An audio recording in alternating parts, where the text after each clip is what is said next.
All right, so our next step is going to be to make a plan for a website. That's just going to help you with organization. So you're not just kind of creating random pages and then thinking later about where they should go. So this will save us a lot of time in the long run. Let me show you mine. So in my Google Sites course folder on my Google Drive, I've created a Google Sheet called Website Skeleton. The way I set mine up is I just had the headings going across. I put those in bold. And then the subheadings that I was going to want to be attached to those. So take a look at my headings going across, and then I'm going to click on my site, and you see it's the same headings. And then as parent links, I have these 6 ones here. Same thing on my Google Sheet, I just listed those down below. So just a simple organization, but it just does take a decent amount of time to kind of plan it all out, and that'll help you a lot going forward. Of course, you'll add and subtract as you go, but this will just help us on those initial stages. So I would encourage you to set it up like this. If you have what you think might work better for you, feel free to use your own idea. But do either make it on a Google Sheet or a Google Doc, because our next step is going to be to share it with the group. So let me show you that next step. You'll click on New, and I'm going to assume Google Sheets. So we're going to click there. And the first thing, of course, that you want to do is name it. So always start there.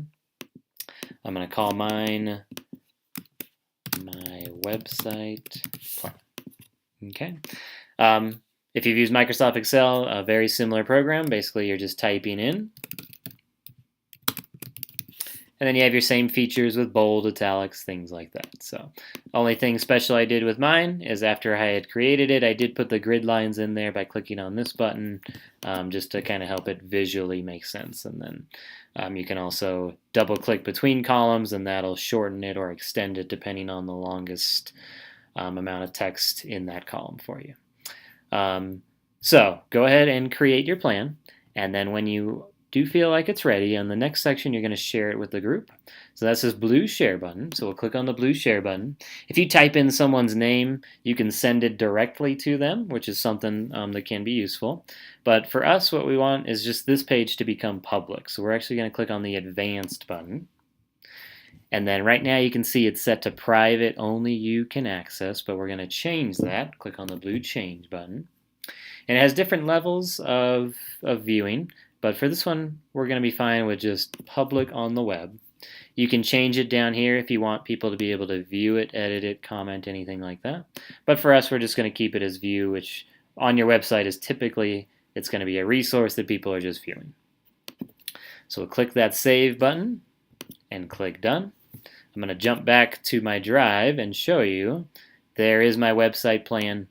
And it has the little people next to it that shows me that it is shared, so that's good.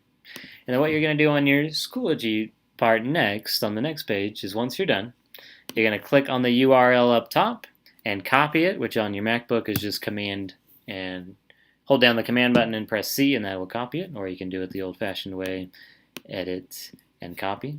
And then you will just paste that URL onto the page. We'll be able to click on it as long as it's shared publicly, and we'll see what you set up as you plan. So have fun. Super important step, so take your time and make it look good.